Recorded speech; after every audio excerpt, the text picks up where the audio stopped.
Ladies and gentlemen, welcome to Talking About Balls. I am Justin George. I am solo today. Sorry for technical difficulties. You know how it goes. Let's see if this works. Is this going to work? Nope. Okay. All right. Looks like it's just going to be a full screen of me today. I think there's some technical difficulties George was having. And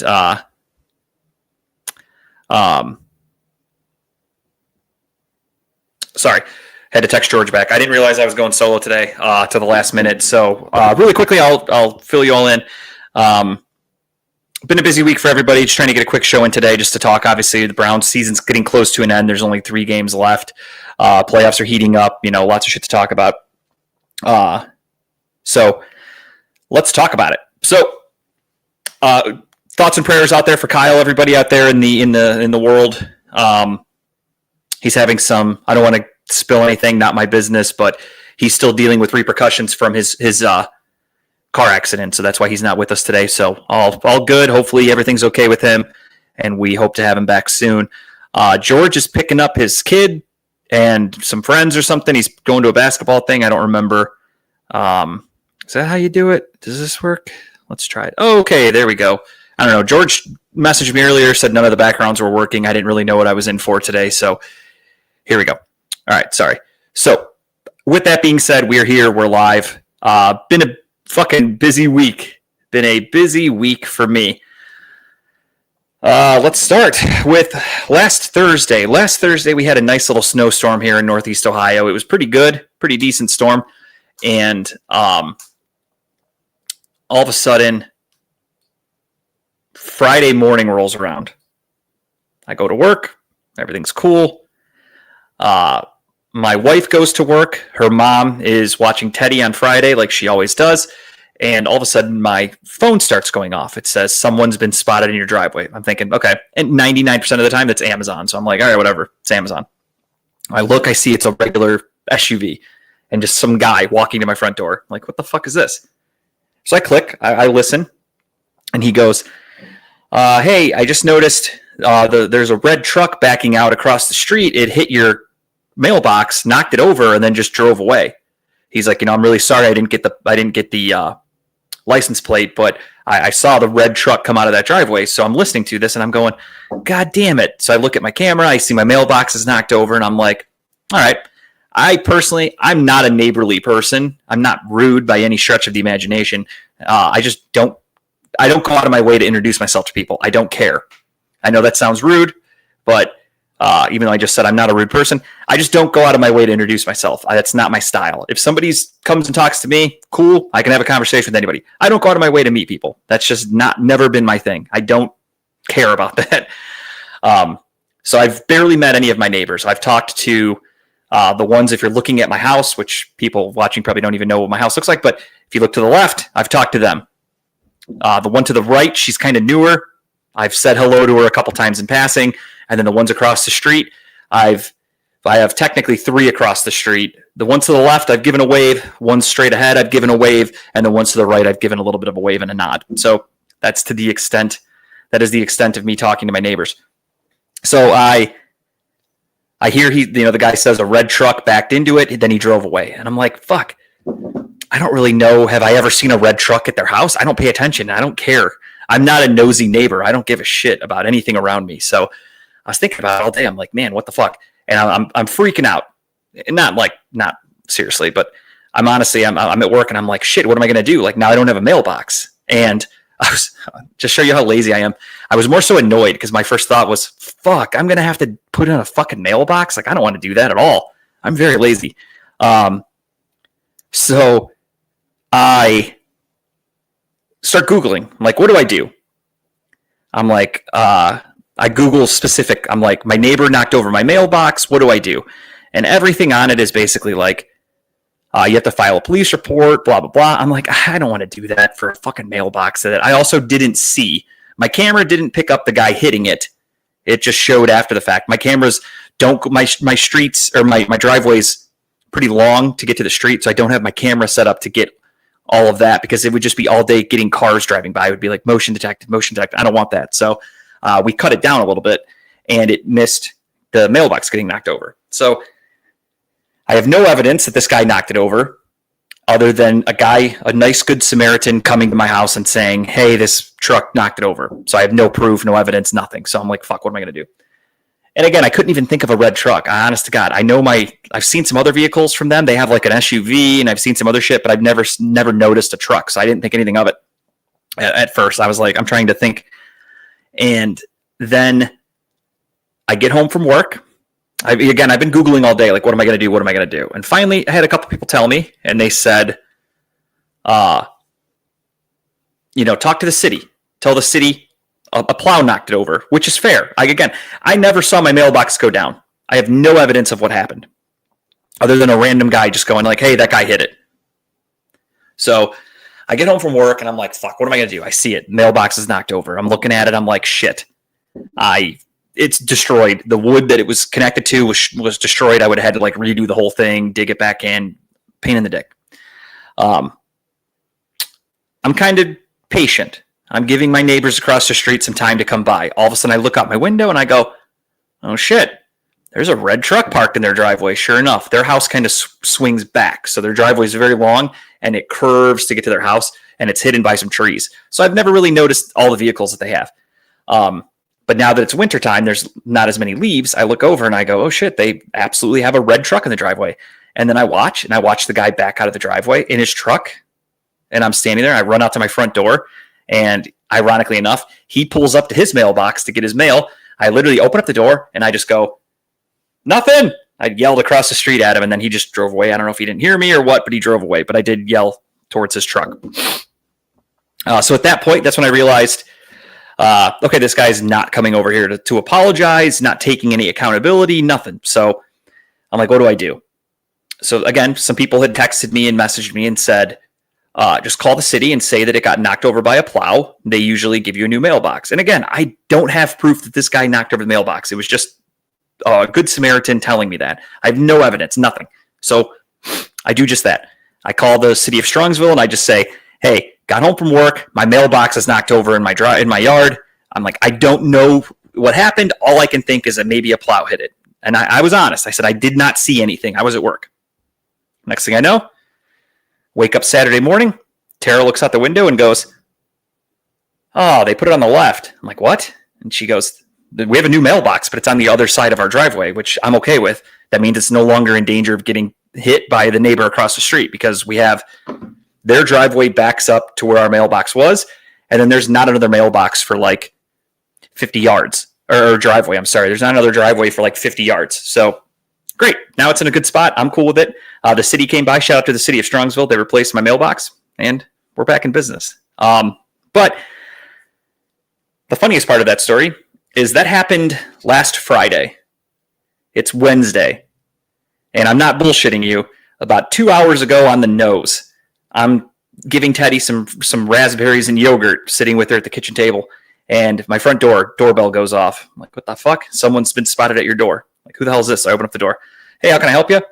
Hi, I live across the street, and during that blizzard last week, I think I backed up and hit your mailbox. I've got an what's it called, an auger. He's like, it's strong. We can dig a deep ass hole. We can put a new one in there for you. Let me know what you want to do. And I just said, I already have a new one. The city came and gave me one. I said, I just lied because I'm like, I thought about it. I'm like, there's no sense in arguing with this guy and being like, yeah, what the fuck? I want this, whatever. I didn't pay for the initial mailbox. It came with the house. I didn't have to pay to get the new one. Whatever. I'm looking at it as it took him a week, but at least he ended up coming by and apologizing for it and owning up to it. So I told him, I said, oh, I came home from work and I saw it was down. I just assumed a plow hit it. I called the city. They already gave me a new one. And he went, oh, really? He didn't even notice as he walked by it to come to my house. So he looks over and he's like, oh shit, yeah, you're right. I'm really sorry about that. And I was like, yeah, all good, man. Take it easy. And he walked away. That was it. But at least he came by. I'll give him credit on that. Hang on, let me share the show. The stinker starts now. Thank you for watching. As I do every week. Sorry. Doing a lot on my own. So shout out to them. My neighbor for coming by and actually owning up to it. That was actually really nice. I'm happy. That's a good bonding moment because I was thinking about that. I'm a very spiteful person. You guys might not have known that, but I am. Oh, crap. I was planning on holding a long grudge, so I was going to not acknowledge them, not wave, little things like that. Again, very petty things that I enjoy. So that's what I was planning on doing for the rest of my life living in this house. But now I don't have to do that because they did come by and officially apologize. I'm happy about that. So with that said, that's what I did on Friday, or that's what happened Friday, I should say. Saturday rolls around. We had, what did we do Saturday? I don't remember. My fucking life is so busy lately. What the hell did I do on Saturday? I honestly have to check my calendar. We did something. Oh, that's right. We did breakfast with Santa. Santa breakfast at the Aviator with Teddy Saturday morning. I thought that was Sunday in my head. That's why I couldn't remember. So Saturday we woke up. We did breakfast with Santa at the Aviator with Teddy and Tara and our in-laws and stuff. And it was a good time. Kids, Teddy was not a fan of Santa, but whatever. Then we went to Tara's family's early, I won't even say early, their holiday party. So I think I mentioned it before. Her aunt used to host Thanksgiving and Christmas. She now just combined the two, and we meet in the middle for just a holiday celebration. So all the families got together for that. And then Sunday, I went to Pounders with my father-in-law and my brother-in-law, and we watched the Browns get embarrassed by the Bears. And then that was pretty much it for the week. The only thing else we did this week, Monday, I went to dinner because I had to go get an oil change. So I got an oil change out in Medina at Walmart. And while I was getting my oil change, I had Tara come out there too. And we drove to downtown Medina, had a nice dinner. And that was it. Yesterday, I didn't do shit. Tara worked. And today was the big day, though. Teddy's surgery. Teddy, for those of you that have been keeping track, she had, since she was born, she's had an issue with her right eye. We thought it was allergies because occasionally it would just kind of like look irritated and kind of be puffy. And then, one morning she'd wake up and it's a little crusty. So we were like, all right, what the fuck? So we took her to the eye doctor like a month ago or whatever. They gave her some drops and they said, if these don't clear it up, then she's probably going to need surgery because basically she has a blocked tear duct and they have to go in and probe it. And basically they have to knock her out. It's surgery. They go in, they expand it, and then they also can put a stent in there to expand it. And the stent stays in for 6 months. And then she'll go back and get the stent taken out in about 6 months. So that is what we did. We had that procedure this morning. The annoying fucking part about the surgery is that they don't tell you what time the procedure is until the day before. So I didn't know what time her procedure was until yesterday afternoon at about like 1 o'clock. So, I had to tell my boss, like, hey, I have to miss work for her appointment, but I'm like, I also don't know how long. I was like, maybe I can come in early and her appointment will be in the afternoon, or maybe her appointment will be early and I can come in the afternoon. Like, I don't know. I'll come in early, leave, come late, whatever. But the whole time I kept telling them, they're like, are you missing the whole day or this and that? I'm like, I have no idea. I honestly don't know. So then finally they call yesterday and they say, all right, her appointment is first one on the schedule. She's at 8 a.m. You have to be here at 7. So we said, all right, fuck yeah, that works. Nice and easy. Because the procedure itself supposedly only takes like 20 minutes. They said the longest part will be her getting put under the anesthesia and then waking up from that and being like coherent. Obviously you wake up from it. It's not like waking up in the morning where you just open your eyes and you're like, all right, let's go. So we took her to her appointment or to the thing this morning. We got there at 7 and we're waiting.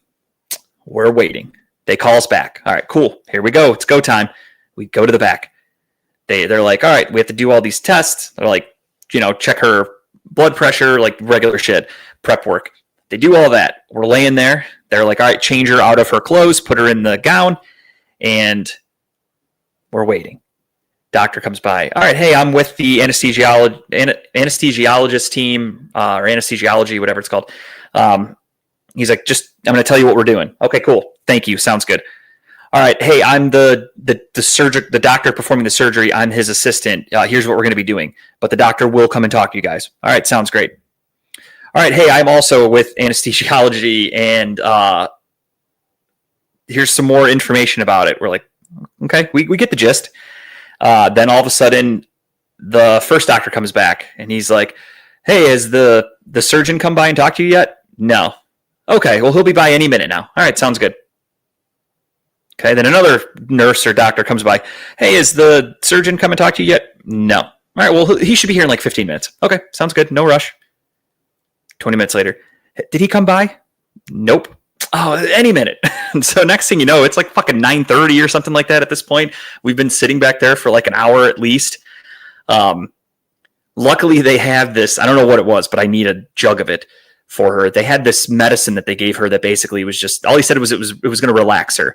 And we could tell right away when it kicked in. Teddy was just laying down. She was just smiley and happy. It was like basically like fucking weed, honest to God. It was like she was high. And I joked and I'm like, man, we need some of this for the house because she was so well behaved and just so good. She just laid there all cute and cuddly. And it was pretty funny. But then eventually she started getting kind of fussy and we're like, is this shit wearing off? Because she's kind of, it's been a while. You guys gave it to her like an hour ago. And then finally the surgeon came in. He was apologetic. He was running late or something. I don't know. And told us the procedure and everything that was going to happen, told us how long it was going to take, blah, blah, blah. And it was scary. I'm not going to lie. I kind of thought we would be there with her while they put her under. And that was not the case. They made us say our goodbyes and they wheeled her away and that was it. So they took her back. They have text live updates. They texted us that her procedure had started. As soon as they got her, well, as soon as we walked out, I went right down to the cafeteria to get us coffee because we'd been up since 4:30 in the morning, 5 o'clock, whatever time Tara woke up. I was up early. So I go down, I get coffee. I come back up. I sit down. I'm sitting there drinking coffee, looking on my phone for like 5 minutes, and all of a sudden Tara goes, "Oh, they're done. I just got the text. They finished her procedure." And it basically just said you have to. Then the surgeon's assistant came out and he told us like, "Hey, everything went great. She should be waking up any minute now. Once she's awake, we'll give you like 15 minutes or so. We let her kind of chill, and then we'll have you guys come back." So we're like, "All right, cool." So then we're sitting there. The lady at the desk says, "Okay, Theo, or your parents, or her parents, you guys can go back." So we go back. We see Teddy. She was pissed. She was basically like drunk. Her eyes were like half closed. You could tell she didn't know where she was at. She just kept like flailing around and yelling and screaming, and like she was just not having a good time. I felt really bad. Basically, she was inconsolable. Truthfully, she was so upset. I don't know if it was just because she was coming down from waking up, or I guess coming up from being down would be the proper way to say that. But she was not having it. She was pissed. So I honestly kind of think that I don't want to say they kicked us out of the hospital, but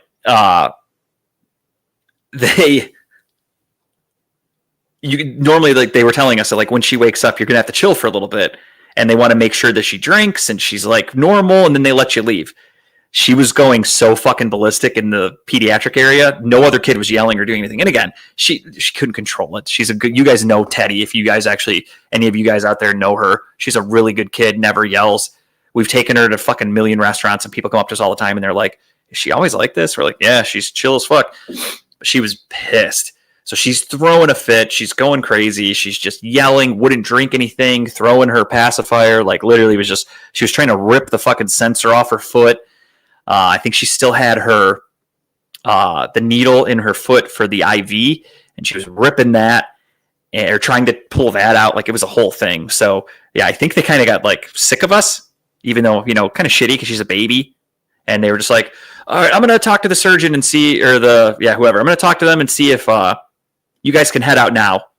We're like, "Oh, okay." And they basically were like, "Yep, you guys get her dressed. You guys can go." So they essentially kicked us out pretty quickly. But I mean, we still didn't get out of there till like almost noon or something like that. I don't remember what time it was, give or take. But yeah, so they kicked us out. It was at Rainbows all the way downtown. So for us here in Strongsville, it's like 35, 40 minutes, give or take, to get there. So we get home. Oh, I skipped over the best part. So we get her to the car, and she's just not letting us put her in her car seat. She is throwing a fit in the parking lot because, again, she's super groggy and pissed, and we were trying everything. She's just throwing a fit. So that was fun. So, yeah, it wasn't a smooth transition to get home, but we made it.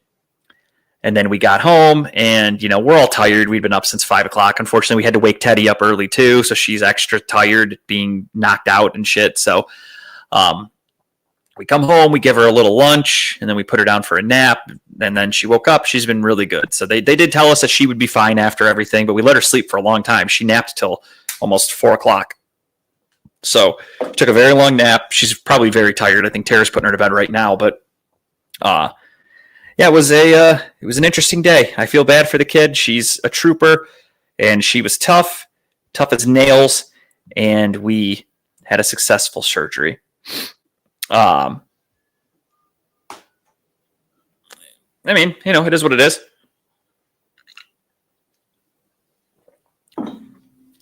She's good. She'll have the stent removed. Hopefully everything's good. Basically what it is so there are two options. They do the probe or they do the stent. This surgeon says he does both. He's like, I like to do both because there is some scarring involved when they do the probing.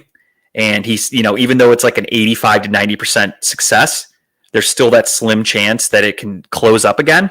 So he likes to do both just to be safe. So we were like, you know what? Just do both. I don't want to have to do this again. So we'll do it once, get it over with. And she's good.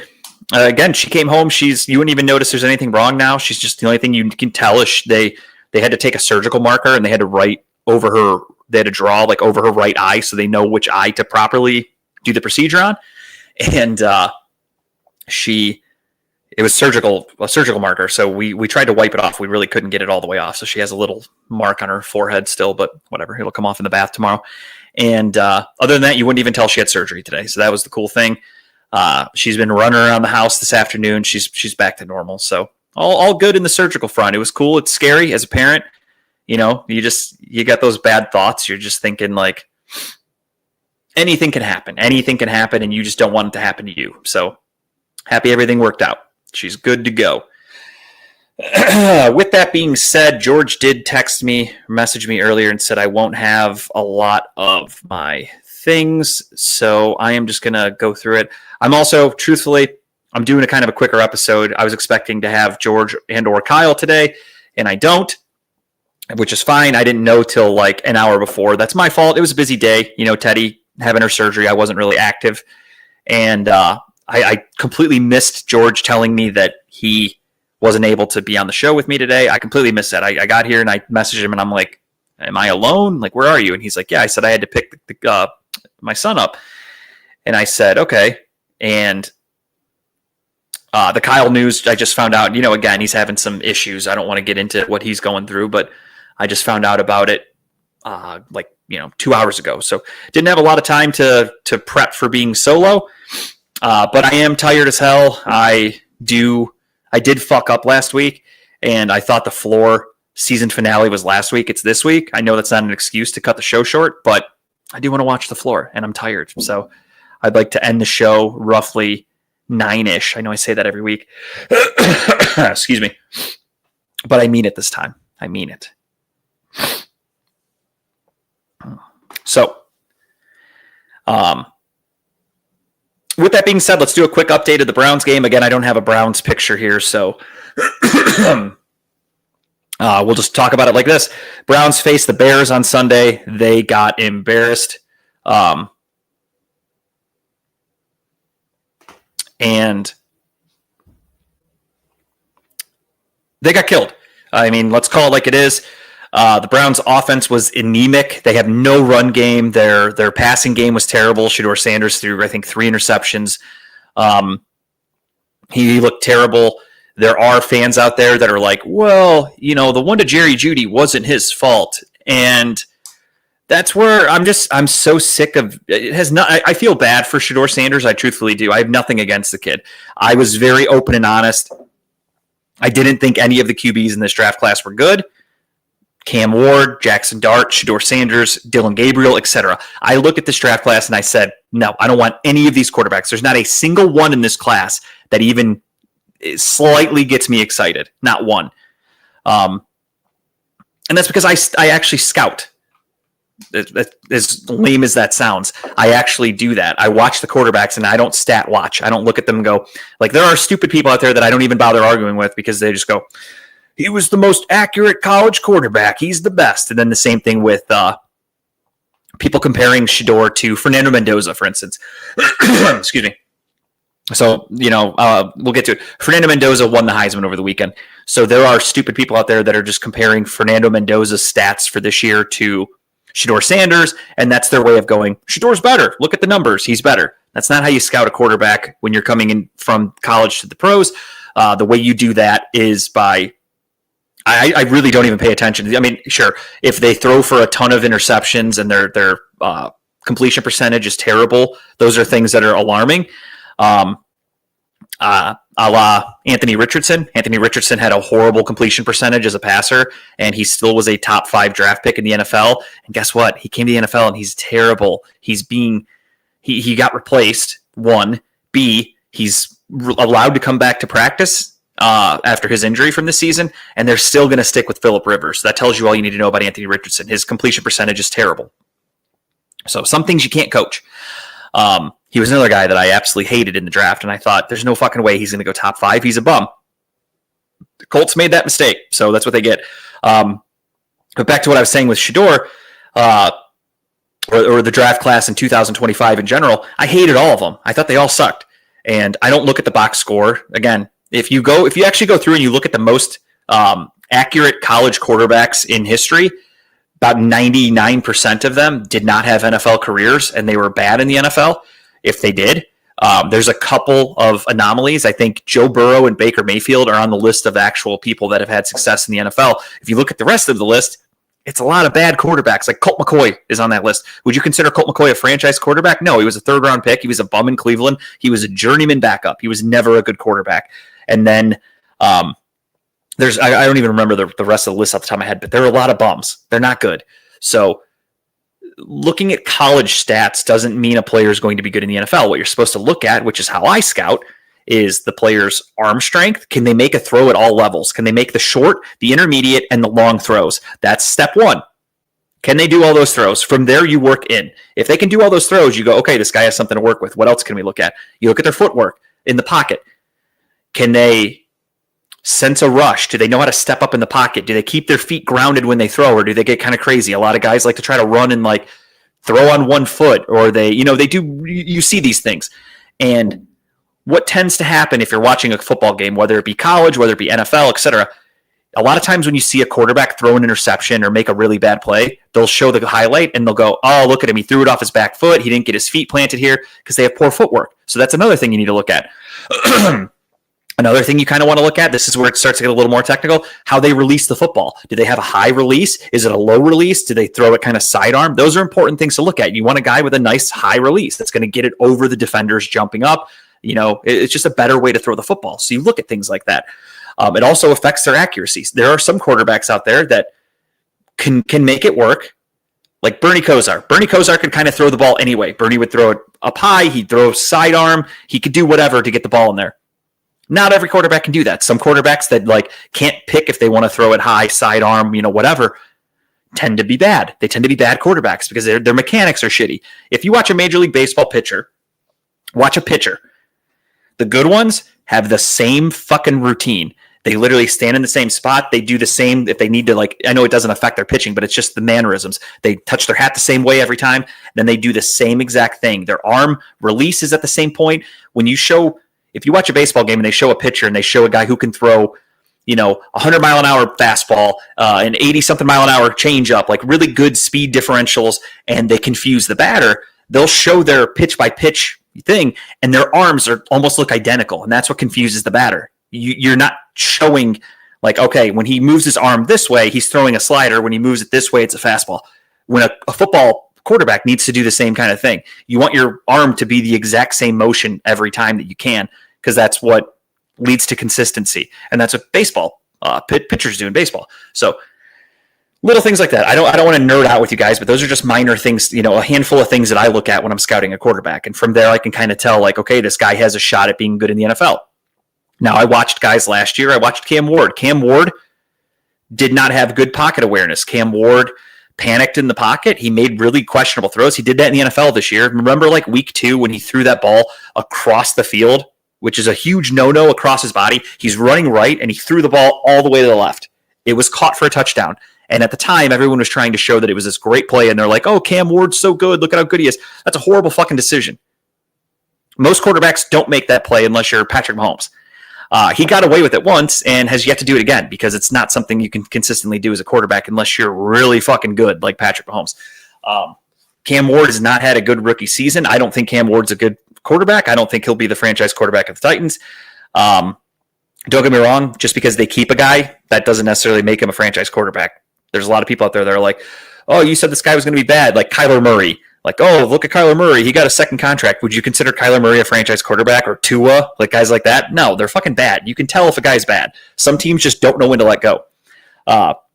So Cam Ward, I don't think is good. Jackson Dart has not been good. He's been terrible. He had like one good game. He came in and played the Eagles when there was no tape on him. They won the game. He looked decent when they had Cam Scatabo because they had a decent running game.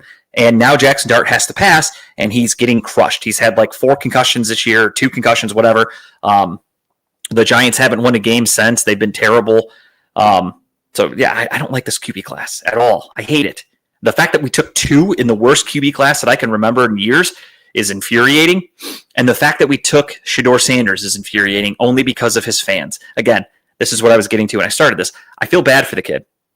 Seems like a nice kid. I have nothing against Shedeur Sanders as a human being. As a football player, I think he stinks. And I've had people on social media when I don't even want to say when I badmouth him, when I'm honest about him, I have people on there that are like, huh, you're a Browns fan, you hate your team, blah, blah, blah. I said, no, if I hated my team, I would want Shedeur Sanders to be our quarterback next year. That would mean I hate my team because that means we're going to suck. That means we're going to have to rebuild. I want Shedeur gone. I don't want to have to deal with his stupid fan base that are all year that's been, oh, the Browns are sabotaging him. Yes, the team that drafted him, that have been developing him, that have given him $1 million this year is his salary. The team that's doing all that, they're sabotaging him. And every week there's some new bullshit story that comes out that people try to twist into a sabotage, and it happened this week. So to start the game, there was a delay of game penalty on the Browns because Shedeur Sanders had to run to the sideline and get a different wristband that has his plays in it. You know, the wristband the quarterbacks use, you flip it open, it's got plays on there, and it tells you, what they need from the coach when they announce the play, that they can look in there and they look at the package and they have everything in their wristband. So Shedeur Sanders had to run to the sideline. They had to get a different guy's wristband, and he ran back onto the field, but it was too late. Delay a game. Okay. After the game, they asked Kevin Stefanski what happened. Kevin Stefanski said, I think there was something, he got, something spilled on it or something like that. We had to get him a new one. It was all good. We got it taken care of. He defended Shedeur. He took a bullet. He said, something happened to it, whatever.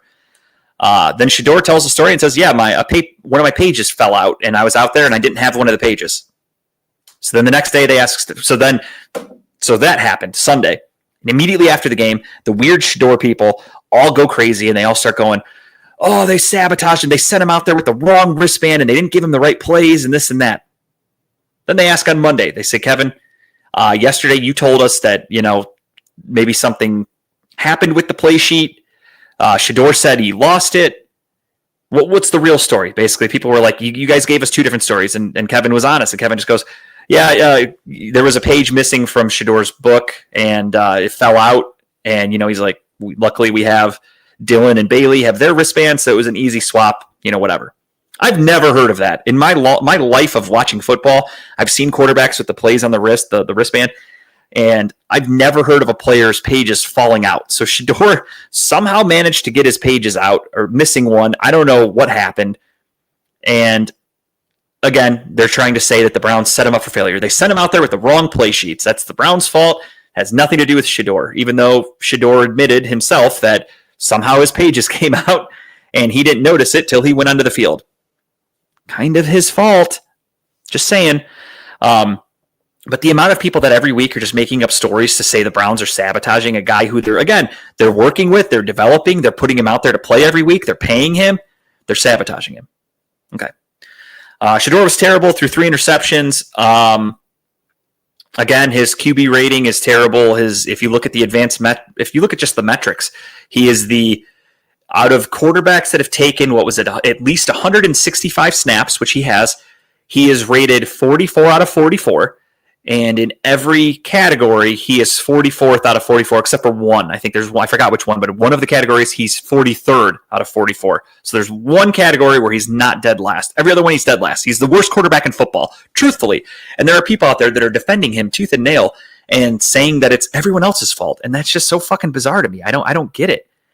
And they just lie. Like, I've had people today on social media, and it's my own fault. I was bored. You know, I had time today waiting, so I was talking football with people. At least I was trying to talk football, and I just had people making up shit that were like, what did they say? There's people that are telling me that, you know, the Jerry Jeudy interception that Shedeur threw was 100% Jerry Judy's fault. That was a perfect pass right in the basket, and Jerry Jeudy, it's his fault. Okay, it looked like it at first. Then I came home, and I watched the All-22, and I watched different angles, and I go, the ball was actually underthrown. When you're trying to lead a receiver who's running on the sideline like that, you want the ball to go over to their right shoulder when he's on the right sideline. So the ball would then fall in front of you as you're running. That's how you throw that pass. That's the ideal placement. I'm not saying it was a horrible pass. Please don't misinterpret what I'm saying. I'm just being honest. That's a 50-50. 50% of the blame is on Shedeur. 50% of the blame is on Jerry Jeudy. That ball was underthrown. Jerry Judy's running full speed down the sideline. He then had to, and again, I know it's easy for people sitting on their couch to go, oh, you got to catch that. He's a professional athlete running at a speed nobody I know could probably hit. And he then had to turn his upper half to try to catch a ball this way while he's running forward, while he's being covered, mind you. That's the other thing people forget. He was being covered, blanketed by Jalen Johnson, who's a two-time Pro Bowler, who's an all-pro cornerback. He's a really good fucking football player. So he's being covered by a really good corner, and then he had to try to make a difficult catch this way because the ball was thrown to his left shoulder when it should have been thrown to his right. Had Shedeur led him... Again, I'm not getting too... I don't want to sound like I'm making up... I'm nitpicking, I should say. I'm just being honest. That throw should have, if it was over his right shoulder, that's a touchdown, more than likely, assuming Jeudy catches it. I'm fully aware of Jerry Jeudy having the drops, but that ball was underthrown. Then we get to, he had two deep balls completed to Isaiah Bond on Sunday. One of them seamed down the middle, hit Isaiah Bond in stride. Safety took him out, tackled him. Good throw. Cool. That was a good throw. Then there was a second one, similar. Deep ball to Isaiah Bond. Did not hit him in stride. Isaiah Bond, if you watch the actual footage, Isaiah Bond is running full speed. Isaiah Bond gets to where the ball is going to go. He had to stop and slow down. He catches it, and then he gets tackled because he had to stop for the ball. Had he caught it in stride, he walks into the end zone, but it was underthrown. Just a fact. People are literally arguing with me saying, he didn't underthrow him. That was still in stride. I said, no, it's not. When a player has to slow down, that's not in stride. In stride is when a player doesn't have to stop or make any adjustments. You just run, catch the ball, go. There's literally, it's a one motion is in stride. I have people literally arguing with me right now saying he caught that in stride. I said, no, he didn't. He had to slow down. And the guy said, he didn't stop for that ball. I was like, I never said he stopped. I said he slowed down. Like, they just they make up fucking words. They hear what they want to hear. And that's when I just don't respond. I'm like, you're too dumb to even talk to. So my own fault, trying to have football discussions with people. And then I realize I'm talking to what we call the aunties, Shedeur aunties, the people that are just obsessed with Shedeur. They really don't know football. They just read things on social media and they go with it, like the wristband thing. They're like, oh, they're sabotaging him. It's like, no, they're not. This is Shedeur's fault. He fucked up his wristband. That's not anybody's fault. It was Stefanski supposed to hold his fucking hand. So, yeah, the Browns got their asses kicked by the Bears. I mean, we can't run the ball. Our offensive line is all banged up. We had one to start the season. Joel Bitonio is currently the only starter who started in the beginning of the season. Obviously, DeJuan Jones is out at left tackle. He tore his ACL. Ethan Posick tore his Achilles. He's out at center. Wyatt Teller, who knows what's going on with that situation, is out at right guard. And then Jack Conklin, right tackle, has been hurt as well. So we had only Joel Bitonio as our starting offensive lineman. Funny thing, though, and again, I'm happy to talk football with people that will at least look at it honestly. There are people out there that said Shedeur has no chance against the Bears, or had no chance against the Bears, because he's got a backup offensive line. They're letting him get killed back there. Okay. That's what you want to say. Fine. Here's my rebuttal. And this isn't me. Sports Illustrated, every week, PFF, Sports Illustrated, whatever, they rank specific things. The Browns had their fourth best game for their offensive line in terms of blocking and pressure given up. Fourth best of the year. I know that's not saying a whole lot because there's only been 14 games, but still not bad. They're fourth best. Then Shedeur's time to throw. He had 3.5 seconds per pass. He had the sixth most time, because again, I look all this up. I get all my data. I like to make sure I know what I'm talking about. He had the sixth most time to throw a pass, or for the game. He had the sixth best time to throw in the 2025 NFL season. Not sixth best of the Browns. In the NFL, that was the sixth best time to throw, which is a stat they track, how many seconds the guy has to throw the ball. He had 3.5 seconds. I think it was 3.58 if you want to get technical. That's way above the NFL average. And again, the sixth best in the entire NFL this year.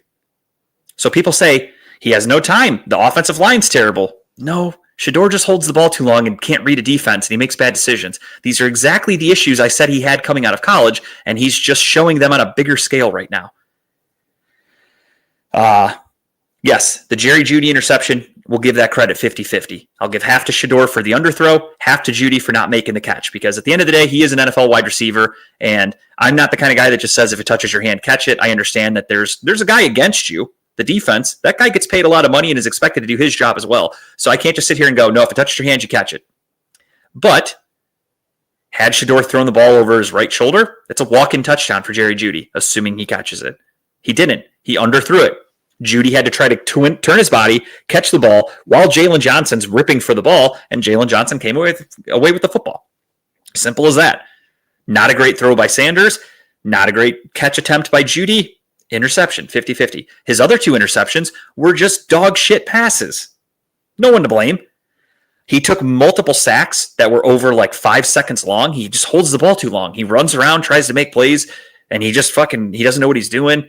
And it's just bad football. I understand what the Browns are doing. The Browns are tanking. The Browns are going all in for a quarterback. I love Fernando Mendoza, don't get me wrong, but I think I have to start loving Dante Moore, who I do like a lot. I'm a fan of Dante Moore. I do hope to see a little more from him. He'll get to play here in the playoffs. He also hasn't even officially announced he's coming out. I think it's a bad idea if he goes back to college, personally. I think Dante Moore is a lock to be a top 5 draft pick, maybe the second overall pick, to be honest. And I think he's costing himself a lot of money if he goes back to Oregon. But, players have done that. It happens. I don't have a good vibe yet on Ty Simpson.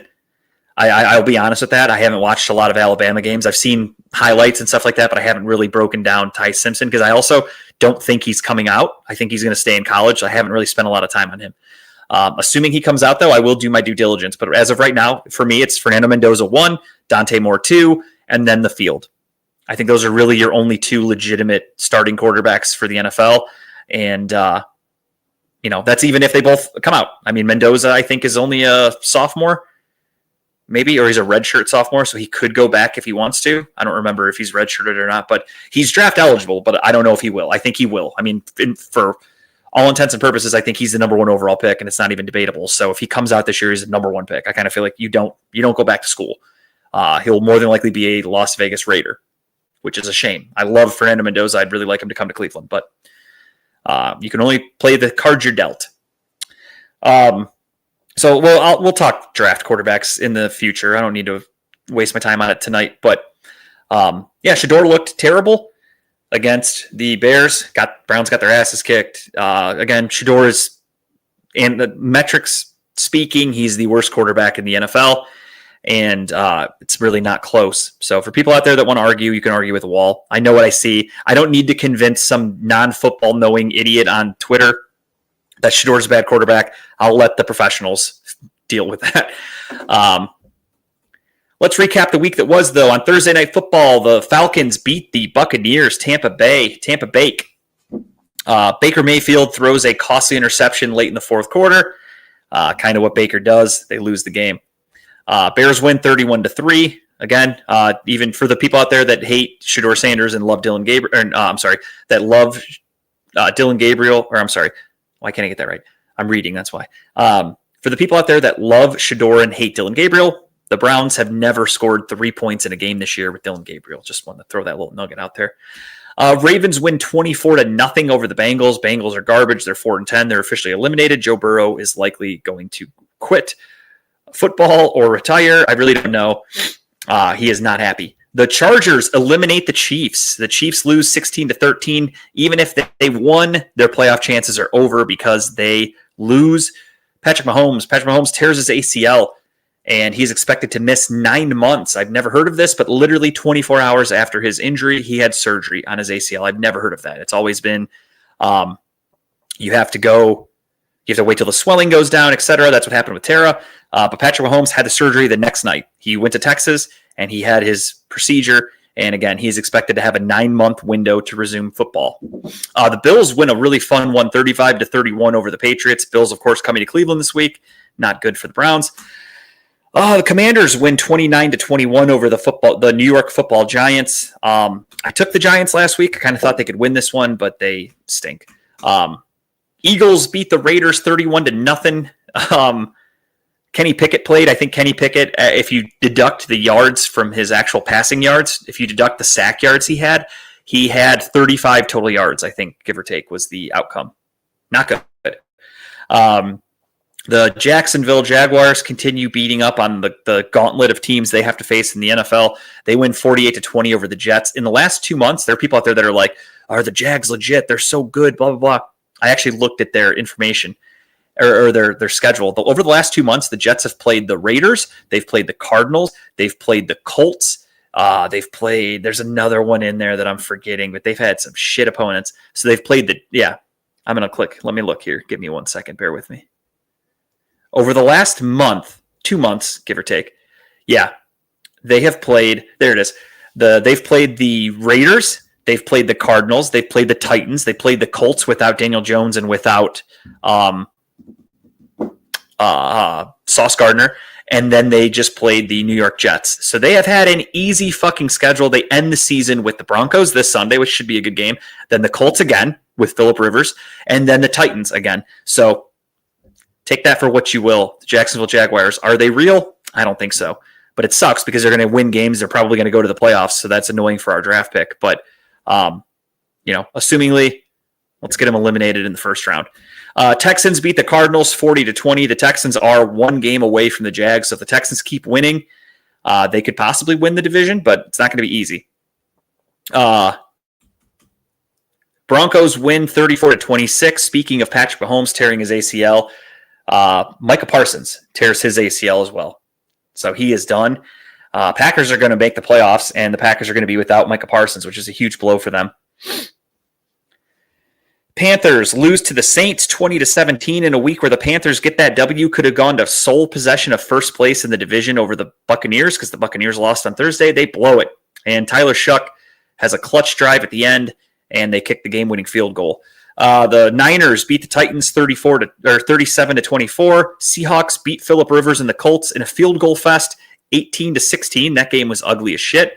Seahawks literally needed a last-second field goal to beat Phillip Rivers. Kind of funny. The Vikings beat the Cowboys 34-26. Cowboys are 6-7-1. They are all but done for the playoffs. And then Monday Night Football, the Pittsburgh Steelers beat the Dolphins 28-15. That game was not even close. Dolphins scored 12 points in the fourth quarter. The game was never even, not even close. More news from the week. Tua Tagovailoa has officially been benched in Miami. They are moving on from him, but it doesn't really matter. Mike McDaniel is going to get fired, and then they're going to have a new coach in their next year anyway. And they're kind of stuck with Tua because of how much money he makes, but I don't really know their cap situation. They're also not bad enough to get a quarterback next year unless they sign somebody, and there's not really, usually good quarterbacks don't tend to come available. So the Dolphins are pretty fucked, let's be honest. That was your week that was. Where are we? Let me check my schedule here, what I wanted to talk about on the show. Mahomes ACL, Parsons ACL. Draft order, Browns are currently 4th. It's Raiders 1, Giants 2, Titans 3, Browns 4. However, as I've said, the Giants and the Raiders play each other either this week or next week. One of them has to win or they tie, and that's going to bump one of them behind the Browns because the Browns have a better strength of schedule. It goes off who has the lowest strength of schedule. So the Browns have the lowest out of all those teams. And one of them will move to 4. The Browns will shoot up to 1, assuming the Browns lose out, which they play the Bills, the Steelers, and the Bengals. They should lose out. So we'll see. That's your update. And then, again, back of the draft, Jags are making the playoffs, so their draft pick isn't going to be settled until they get eliminated. So that one I'm not even worried about right now, and I'll worry about the rest of them. Who gives a fuck about, who's picking 10th right now? Who gives a shit? As I mentioned earlier, Fernando Mendoza wins the Heisman. Not surprisingly at all, in my opinion. Sherrone Moore, as I talked about last week, the Michigan head coach, he was being arrested as the show was starting last week, and we've got some details. And basically, what I was seeing was that he impregnated his secretary, or his assistant, paid for her abortion. They've had an affair going on for years. It came to light somehow, and he went to, I don't think it was her house, but he went to somebody's house with a knife. He had a mental breakdown. He was threatening to kill somebody and kill himself. That's what got him arrested. I'm not a diehard Ohio State fan, even though I kind of want to be now. Not because of the Moore situation, but more so because they're a good football team. They're fun. I do like watching Ohio State. I keep track of their score. But again, when I watch college football, I'm just watching for who I want on the Browns, who are players I can scout. But I do like Ohio State. Don't get me wrong. I'm happy when they win, but I also don't care if they lose. So there's a part of me out there that, I know Ohio State fans have been making fun of Moore for the last week and all this shit, but it sucks. It's a guy. He has a family, his kids, their lives are all fucked up now. His life is fucked. He went from having a cushy job. I get it. I'm not defending him. I know what he did and what got him into this situation, but it's still, when you think about it, you take a step back, they're humans. And him getting arrested, it's funny, the head coach of Michigan, he's arrested, he's fired, whatever. But then again, when you step back and go, okay, he has a wife, he's got 3 kids. This girl that he was having the affair with, now she's going to be known as the skank that was, she's going to have a reputation. There's a lot of people's lives. And again, I'm not claiming she's innocent either. She knew he was married, I'm sure. She knew what she was doing was wrong. But there's still, a human aspect to it. So I don't want to dwell on it. They haven't really, unless I missed it, there hasn't really been a ton of information that came out other than that he went to someone's house and was threatening with a knife and got arrested. So there's that. All right, moving on.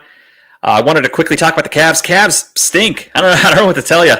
The Cavs played the other night, and it was so fucking embarrassing. They played the Charlotte Hornets, and they go to overtime, which is embarrassing enough that they had to go to overtime with the Charlotte Hornets, because I think Lonzo Ball was out. So their best player didn't even play. Or Lonzo Ball. No, Lonzo Ball's, which one's Lonzo? Which one do the Cavs have? Let me just look it up. Did I get that right? I can't even think. I'm so tired. Yeah, Lonzo's on the Cavs. They have LaMelo. Yeah, LaMelo Ball. Lonzo's on the Cavs. I'm having a brain fart. I'm really tired. I'm sorry. But LaMelo Ball was not even playing. So we're playing a bunch of backups. Not even a bunch, but we're playing, some backups on a bad basketball team. The Cavs were. The Cavs have injuries themselves, don't get me wrong. And they were without Evan Mobley. They announced the other day Evan Mobley's going to miss a month probably. He's got an injury. So cool. Another one to the list. But they fucking lost. They literally lost to the Hornets. And how they got to that point was by making a comeback. They were losing pretty decently in the game. I remember watching it. They make their comeback. They get to the fourth quarter. They take the lead. They give up the game-tying 3. Brandon Miller hits a 3.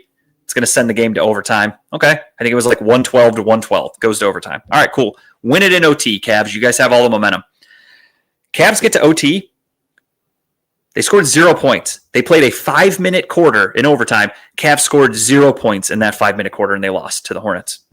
Can't make this shit up. They are struggling. They're struggling hard.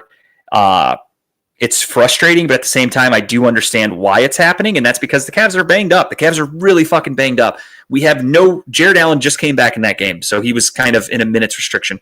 They have no Sam Merrill. They have a restricted Jared Allen. They have no Max Strus still. Darius Garland's still dealing with his toe. No Evan Mobley. Who am I missing? I mean, they're just so fucking hurt. They can't get it together. DeAndre Hunter's been playing terribly. Donovan Mitchell had a bad game on Sunday, and nobody was able to pick him up because he's the whole offense. If he doesn't have a good game, we're fucked. So it's frustrating, and I hate it, but it's just where we're at right now, and it sucks. So I am just hoping that the Cavs can get their shit together in time for the playoffs. Again, it's just a matter of everybody getting healthy. Yeah, I don't know. Last year, the Cavs were the best team in basketball. At least in the East, they were the 1 seed. I was all excited, and they went to the playoffs, and they fucking choked. So for me, I look at it as the regular season doesn't matter. It's irrelevant. I think everybody can agree with that. And I don't know. I'm not expecting much from the Cavs. Get me to the playoffs. Maybe they'll turn things around. I don't know. I don't want to say it's a lost season, but it's kind of starting to look that way, and it's kind of depressing because I have the Browns that are terrible, and then I have my Cavs that are terrible. So kind of sucks. I'm not going to lie to you. Don't love it. But it is what it is. What can you do? So the Cavs actually play here in 10 minutes. I'm getting a bet in really quick, so bear with me. I'm a gambling man. I want to throw a little cash on the Cavs. They start at 8 o'clock, 8:10 to be exact, so I have a little more time to bet. But yeah, the Cavs have been struggling really hard and kind of annoying. The NBA Cup was yesterday. The New York Knickerbockers beat the San Antonio Spurs in a fun NBA Cup game. I had it on in the background. We started watching the newest season of the show Reacher, which I like the show, but the more I watch it, I'll talk about it another time, I'm sure. But if you really pay attention, the acting is so fucking bad in that show. I love Alan Richman, whatever his name is, the dude that plays Reacher. I love him. I thought he was great as Thad Castle. I think he's a funny actor. But as Reacher, trying to be serious and I don't know, he's just not a good actor in that term. He should stick to comedic roles because him as a serious actor is not good. The acting in that show is terrible, but I like it. Don't get me wrong. It's entertaining. I do enjoy the show. So we're making our way through that. But I digress. So the NBA Cup was last night. The Knicks win. Who gives a shit? Truth be told, the funniest part of that, which I don't have a clip of it right now, but the funniest part of that, it was the end when they were doing the trophy presentation. There's a clip of Josh Hart trying to shove his thumb. If you haven't seen it, Google it. Up Jalen Brunson's butthole. Not even kidding you. They're standing there. They're all touching the trophy. You see Josh Hart's hand going up. He's standing literally behind Jalen Brunson. They're all up there touching the trophy and having a good time. And you just see Brunson pop up and look back. And when you watch the clip again, you look at Josh Hart's hand. He takes his thumb and he literally jams it in Jalen Brunson's asshole. And I don't know what kind of friendship they have. That's weird. Funny to me. I think it's funny. I don't think it was a weird Penn State situation, but I do think it was just a funny, I don't know. I think if you're a really good friend with your teammate, sports are weird. You do weird shit. I don't know. I find it funny. Sorry. Very thirsty. Very thirsty. Been a long day. Excuse me. So, excuse me. Yeah, the Cavs stink. All right. Sorry. Let's get to picks. I don't have an updated pick scoreboard for everybody yet. I apologize again as I talk to you. I've had a busy week. Mailbox getting banged over, breakfast with Santa, Christmas party, bar with my father-in-law, surgery, oil changes. I've been fucking busy, so bear with me. This weekend's not getting any easier. I have, what do I have? Friday night, we're going to see the zoo lights with my mom and family. We're going to the zoo with Teddy to see the Christmas lights. Saturday, we have my dad's 70th birthday party. His birthday is the 21st, so shout out to Pops. He's turning 70 on Saturday. Well, Sunday, technically, but his party is Saturday night. Sunday is nothing, just the Browns game. I'm going to watch the Browns and Bills game. Excuse me, sorry. And then And I'm also off work. Starting on the 19th is my last day of work for 2025. So I'm very, very, very happy about that. All right. Let's get into picks. Let's do it. Sorry, bear with me again. I'm running the ship solo today, and I was not prepared to be alone today.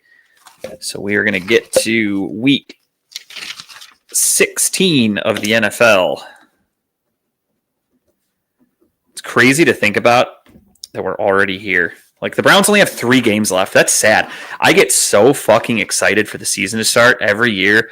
Like, it feels like yesterday I just had my cornhole party. I had all these people over. I get up the next morning. The Browns play the Bengals. Joe Flacco versus Joe Burrow. I'm all fucking excited. The Browns almost win the game. Our biggest problem was Andre Schmidt missing that field goal. I had to listen to radio shows for a full week talking about how they just need to cut him because he cost us the game and he fucking sucks and blah, blah, blah. And here we are. We're at week 16 of the NFL. The Browns have 3 games left, and now I have to wait another year for them to play. It's so fucking quick how fast it goes. It's crazy. I'm not kidding. It feels like I fucking blinked and the season's over. But anyway, I digress. Excuse me. All right. We have the Rams against the Seahawks on Thursday Night Football in a game which on paper looks like a fucking good one. Matt Stafford is arguably the MVP of the league. Karen Williams is a great running back. And Jackson Smith and Jigba is probably the best wide receiver in football. Second best, arguably, Puka Nacua, right across the field from him. So, this should be a fun game. Vegas has it as 1.5 Seattle. So, essentially a pick 'em. I'm going to go against the grid a little bit because I just really like what they're doing. They beat them once already. Give me the Rams. Even though the Rams are without Devontae Adams, I think that's going to be a big, big loss for them. But I am going to take the Rams. I don't know why. I don't like the Seahawks. My buddy Craig is a Seahawks fan. Excuse me. And I love rooting against his Seahawks. So that will be no different. All right. Eagles and Commanders. Eagles away. I'm taking the Eagles to win that one for sure. I'm not touching that spread, though, but I do like them to win outright. It's 6.5. It's a little high. Packers, Bears. Bears are 1.5-point favorites. Shit. Let me get my bet in. I forgot to submit my bet. So sorry, everybody. Give me 1 second here. My apologies. Okay. Let me get one more in. Okay. I like it. 30% profit boost. Let's throw $5 on it today. Let's have a little fun. Let's make a little money. A little fun bet for you. All right. Packers, Bears. Packers just lost Micah Parsons. Bears just beat up on the Browns. These two teams literally played a couple of weeks ago, and it came down to the wire. Had Caleb Williams not thrown that interception in Lambeau, the Bears probably win that game. Well, I take that back. I think they would have tied it, but he didn't do that. However, I do think the Bears are going to win this one. I think losing Micah Parsons is going to suck the wind out of them. I think Christian Watson's banged up for the Packers. Bears are riding high. Not that the Packers are afraid of cold, but it's probably going to be really cold in Chicago. This game's on Saturday. My apologies. I didn't realize we were already at Saturday games. Okay, so Saturday night. Yeah, I don't know. Give me Chicago. I'm taking the Bears. Bills and Browns. Obviously, I don't even need to wait for this one. You guys know who I'm taking. Give me Buffalo. Cowboys and Chargers. Dallas is a 2.5-point favorite against the Chargers, even though the Chargers are 10-4. Chargers are really good. Cowboys are 6-7, but the Cowboys are underdogs. Or I'm sorry, the Chargers are underdogs. I don't know how I feel about that. That might be my game that I'm picking. We're going to have to see. Give me the Chargers to win.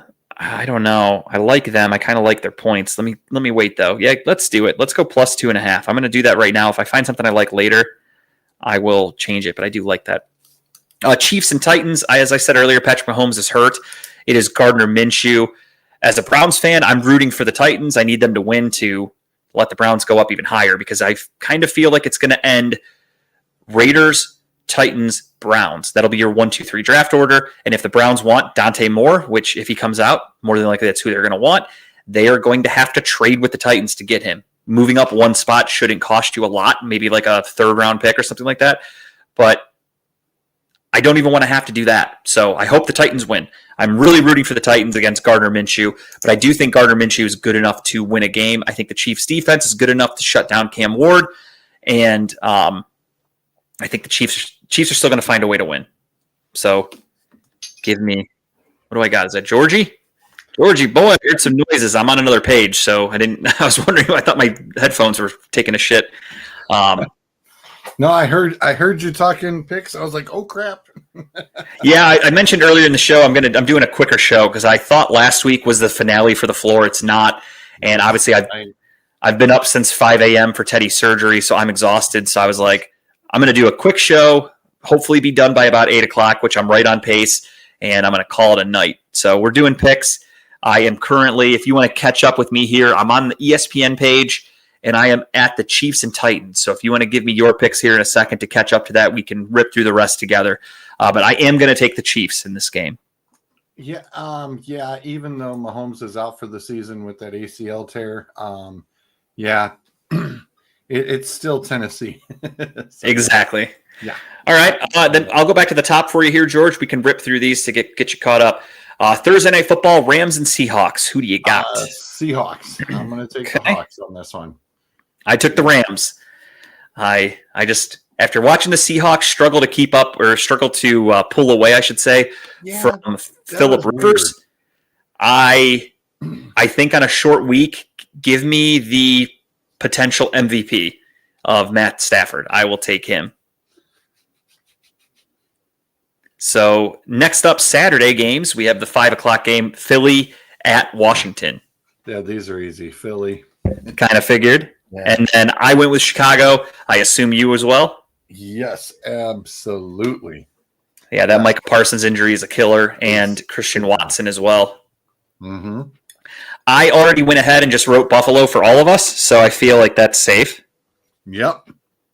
I even wrote for Kyle, who I have not even talked about picks yet with him, but I wrote down Buffalo. And then we get, last but not least, well, I take that back, we have two. Chargers and Cowboys. Who do you got? I like the Chargers. I do too. I like them so much. I took their 2.5. I can't believe they're the underdog. Yeah, that was kind of bananas. I'm a little confused by that one, but I got a different point one, of course, that I'm going to take later on. All right. Next up, we have the Chiefs and Titans. You took the Chiefs, so we are all caught up now, and we can keep scrolling. Bengals at Dolphins. Quinn Ewers making his first career start for the Dolphins after Tua got benched. I don't think that's going to be enough to beat the Bengals. I think the Bengals are going to – maybe they actually score this week because they did get shut out the other day, but I do think Joe Burrow wakes up and maybe some good weather in Miami. It's supposed to be like 80 degrees. In one of my leagues where I'm in the playoffs, I am starting Joe Burrow. I have benched Bo Nix. I am giving Joe Burrow the game because I think he could throw for a few touchdowns and Jamar Chase could score – or could catch for like 200 yards. So I'm going for it. I'm trusting the Bengals this week. Yeah, I'm also going with Cincinnati. Next up, we have Jets and the Saints in a game which you might look at it and say it's the prison inmate game of the week, but the Saints have been winning lately. They're actually -4.5 favorites. And while I don't want to touch that spread, I do think the Saints win at home. I'm actually going to go with the Jets on this one. Okay. That New Orleans, it's like, okay, it's been kind of weird. And I'm like, I don't know. They're playing really good defense, and that's what's keeping them in games, and they find ways to win. I also think that, I don't even remember his name, but the Jets quarterback is awful. So I can't even look at the Jets right now, to be honest. I am happy to take the Saints. Next up, we have Vikings at Giants in a game that Vegas says is going to be kind of close, even though the Vikings just went ahead and whooped up on the Dallas Cowboys on Monday night or on Sunday Night Football. They are only 3-point favorites over the 2-win Giants, which I find kind of weird, but I am not touching the spread. However, I do like Minnesota in this game. I'm taking the G-men.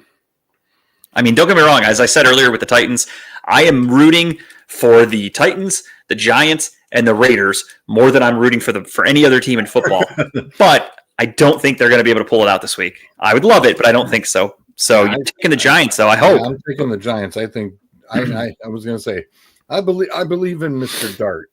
Give me Dart. I'm taking the Giants. I don't. I think Jackson Dart's a bum, but that's just me. I hate this whole class. Buccaneers and Panthers, they are literally playing for the division. Both teams feel like they don't want it. I don't know. The Panthers have been so up and down this year. When 1 week when you think like, oh shit, they figured it out. Look at them getting these wins. They're going to win the division. They shit the bed like they did against the Saints last week. So I don't know. I'm just going to go with, as much as I don't think he's a franchise quarterback, as you know, and I don't think the Bucs are a legitimate contender. I think Baker will at least be able to put up more points on the board than the Panthers. So I guess give me the Buccaneers. Yeah, I know this is for the division, and as much as I'd really like Carolina to pull it out, and Tampa Bay's just got too much offensive weaponry, and they just needed a week or two to really get everybody back in stride. So yeah, I'm with you on this. Next up, and what's possibly the game of the week, the Jacksonville Jaguars at 10-4, taking on the Denver Broncos at Mile High Stadium. I'm taking the Broncos. As I mentioned earlier, you weren't on here with us yet. I was talking about the Jags, and I was talking about how over the last 2 months, they are a hot team. But if you look at who they played, not that impressive. They've played the Raiders. They've played the Cardinals. They've played the Titans. They played the Jets. They've played a lot of really bad football teams. Now they're facing a legitimate Super Bowl contender. I'm going to go with the Broncos. Yeah, I've got Denver's defense, man, and it's at home. Yep. Yeah, I'm taking Broncos. All right, and now we get to the Falcons and the Cardinals.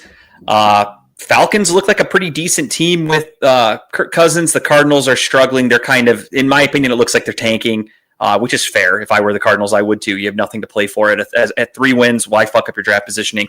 Give me the Dirty Birds. The Dirtier Birds, I should say, because the Cardinals aren't known for cleanliness. No, I'm kind of ticked off at Atlanta. Suds knocked me out of my damn first place and my damn position because of Kyle Pitts. So screw you, Pitts. I'm taking That'll happen. Okay. Hey, again, as a Browns fan, any 3-win team, please win. Just get out of the Browns' way. Give the Browns a little bit of breathing room. So let's do that. Any 2 or 3-win team, go out there and get yourself a W this week. I would love it. Next up, we have the Steelers at the Lions. And actually, this one might be the game of the week. This one's a good fucking matchup. Excuse me. Aaron Rodgers gets his butt whooped. Vegas has it Detroit -7. The Steelers really need to win this game because they are barely hanging on for the division. They only have 1 game to spare with the Ravens. They need this W, but they do play the Browns next week, so I think they're going to look ahead to the Browns. Right. I do agree with you. I think they're going to get their asses kicked. Give me Detroit Rock City. Detroit. Yep. Detroit's kind of really ticked off about last week, so yeah. Give me and everybody at the table. Let's do a round of Houston right here. That's a no-brainer. Not even going to get into that one. I don't think anybody's going to. I'm taking the points with that bad boy too. 14.5. Damn, Skippy. -14.5. That's not bad. I do appreciate that. And not last but not least, Sunday Night Football. We have the Patriots at Ravens. I don't understand how the Ravens are 3-point favorites when the Patriots are 11-3. They're a really good team. Ravens are 7-7. I don't trust the Ravens. They are their team is literally average. They're 7-7. They are 500. I do not understand how they're favorites. Give me the Patriots. Yeah, even Math and Smash were really confused by this one too on how the heck are they favored? The only thing I can think of is is there something we're missing that, is there a player that's going to be ruled out at the last minute? I don't know. None of it makes sense to me. No weather issues or anything either. So no, as of right now, it's going to be 35 degrees, whatever. New England plays in the cold. They played in the snow last week. I don't know. This is strange, but I'm confidently taking the Patriots. After watching Drake May throw a block to let Trey get a touchdown, I was like, oh, buddy. Drake May went toe-for-toe with Josh Allen, which is pretty fucking good. And now he has to go up against a banged-up Lamar Jackson. Yeah, give me the Patriots. New England. Yep. And then Monday Night Football, it's going to be really cool to watch Phillip Rivers get destroyed, but I am taking the Niners. The Niners are not going away quietly. So I'm taking San Francisco. Yeah, I am too. All right. That's a no-brainer from this guy. And then that's going to get us to the Browns and the Buffalo Bills. The only real thing you want to preview for the game, here's my preview. Shedeur Sanders stinks, and I need Myles Garrett to get 2 sacks to break the record. So if he could do that on Sunday against Josh Allen, who actually gets sacked quite often, I am more than cool with that. I'd love to see him break the record on Sunday at home, and we'll see what happens. But more than anything, just stay healthy. All of our key players, if you're a backup or if you're, whoever, a guy that's not going to be on the team next year, obviously I'd like for you to stay healthy. I'm not wishing ill will, but I don't care.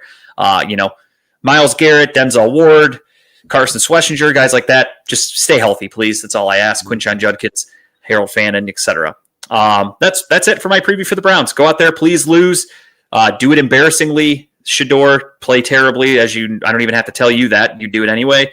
And you will not be on this team next year, and I cannot wait for that moment to just not have to worry about him. And with that being said, it is time for everyone's favorite moment, just the tip. And unfortunately, this is the only picture you're going to get today because, George, as I mentioned earlier, there was an issue with the slides, so we do not have anything. While we're here, I'll ask George. George, do you have any tip you'd like to give? Oh, we've got to bring up. We already talked about it real quick. The floor. Floor finale. It started. I can't wait. That show is so addicting. I'm so excited. I love it. I love trying to guess and playing along. It's so fun for me. I had another one last week where I was like, "Oh, this music one, I'm going to suck at this." And nope, I was actually pretty good. Yeah, some of the categories this year have been relatively easy. It's when they get to the hard ones, there was one where they were doing literally famous landmarks, and they would just show an old church or a bridge. And I looked at Tara. I'm like, I would know none of these. Maybe a handful. I would fucking lose for sure. So, I thought the state nicknames. I was toast. I knew all of them. That was really tough too. I knew all of them but one. I was like, wow, there are a couple where I was like, I don't know that one off the top of my head. I was decent at that one. I'd say I was 75%. So that's not terrible.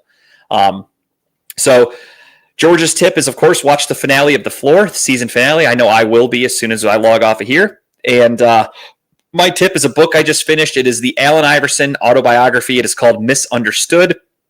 Allen Iverson was my favorite basketball player growing up. Obviously, I love LeBron James. I love Michael Jordan. But my first literal favorite player of all time was Allen Iverson. I was obsessed. I used to wear headbands, and I got the sleeve like he did. When I turned 16, my very first tattoo is literally on my right arm. His is on his left, but I got mine on my right. And it is the same exact. I took a picture of it to the tattoo artist, and I said, I want this. And he did it.